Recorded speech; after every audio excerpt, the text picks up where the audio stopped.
चलिए बढ़ते हैं हम आज की दूसरी वर्कशीट पर। वर्कशीट आपकी ईवीएस की वर्कशीट है जिसका नंबर है 175B। तो नमस्ते बच्चों, हम आशा करते हैं कि आप सभी स्वस्थ होंगे। प्यारे बच्चों, पिछली कार्यपत्रिका में हमने जानवरों के विभिन्न प्रकार के कानों और खाल के बारे में पढ़ा था। आज हम जानेंगे कि कौन से जानवर अंडे देते हैं और कौन से बच्चों को जन्म देते हैं।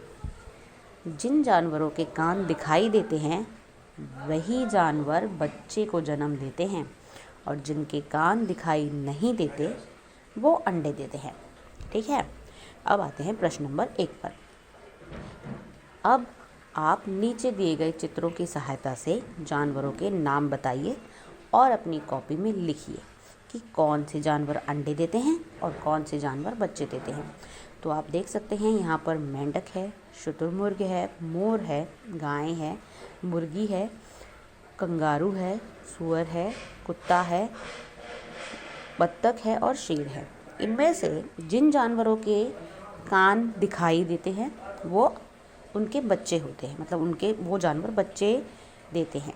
लेकिन जिन जानवरों के कान दिखाई नहीं देते वो अंडे देते हैं। तो आप अपनी कॉपी में एक पेज पर लिखेंगे अंडे देने वाले जानवर और उसमें उन जानवरों के नाम लिखेंगे जो अंडे देते हैं। फिर उसी के दूसरे हिस्से में, मतलब कॉपी को अगर आप पेज को 2 हिस्सों में बांट दो तो दूसरे हिस्से में लिखेंगे बच्चे पैदा करने वाले जानवर, तो उसमें उनका नाम लिखेंगे। ठीक है। प्रश्न नंबर 2, ऊपर दिए गए जानवरों के अलावा अंडे देने वाले जानवर और बच्चे देने वाले जानवरों का एक एक उदाहरण अपनी कॉपी में लिखिए। तो जो लिस्ट आपने बनाई है उसी में उत्तर 2 डालकर अंडे देने वालों में एक जानवर आपको अपनी तरफ से लिखना है, यानी कि अगर यहाँ पर पूरे 10 जानवर हैं तो आपको दोनों में से एक एक जानवर अपनी तरफ से और लिखना है, अंडे देने वाला जानवर भी और बच्चे देने वाला जानवर भी। बच्चों, बहुत समय पहले धरती पर कुछ ऐसे जानवर थे जो अब शेष नहीं हैं। इन्हीं जानवरों को हम विलुप्त जानवर कहते हैं जो अब गायब हो चुके हैं। कुछ जानवर ऐसे हैं जिनकी संख्या लगातार घट रही है और अगर हमने उनके बचाव के लिए कुछ नहीं किया तो वो भी विलुप्त यानी कि गायब हो जाएंगे।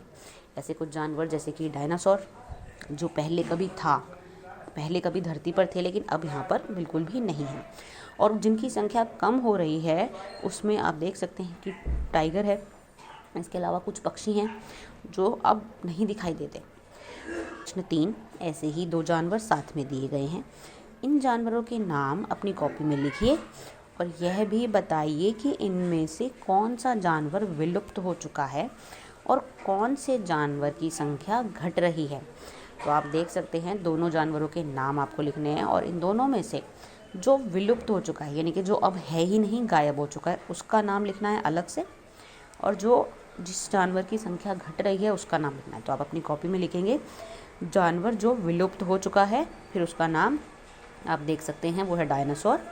फिर अगली लाइन में जानवर जिनकी संख्या घट रही है उसका नाम बाघ या चीता आप लिख सकते हैं।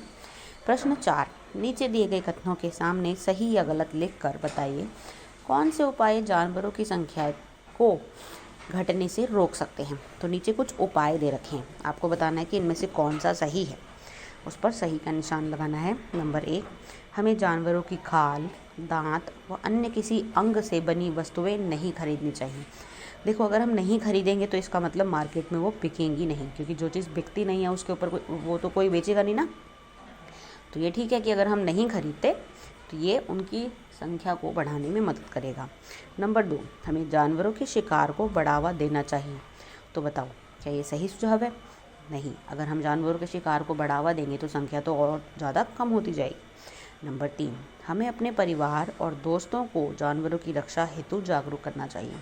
ये एक अच्छा काम है कि हम अपने परिवार और अपने जान पहचान वालों को जानवरों की रक्षा के लिए प्रेरणा दें ताकि वो इस विषय में कुछ काम कर सकें। नंबर 4, हमें जानवरों पर हो रहे अत्याचारों को नज़रअंदाज कर देना चाहिए। तो बताओ, क्या हमें जानवरों पर हो रहे अत्याचारों को देखकर भी नज़रअंदाज कर देना चाहिए कि हो रहा है तो होने दो, हमें क्या लेना देना? नहीं, तो ये है गलत बात। इसी पाठ पर आधारित और अधिक अभ्यास के लिए आप अपनी अभ्यास पुस्तिका में से पृष्ठ संख्या 13 और 14 भी कीजिए। अभिभावकों के लिए सुझाव है कि अभिभावकों से अनुरोध है कि बच्चे के मनपसंद जानवर का मुकुट बनाने में उनकी सहायता करें। जो भी जानवर आपको पसंद है उसका आप मुकुट बना सकते हैं। उन्हें इस मुकुट को अपने शिक्षक शिक्षिका के साथ साझा करने के लिए कहें। तो यह है आपकी आज की वर्कशीट। हम मिलेंगे कल।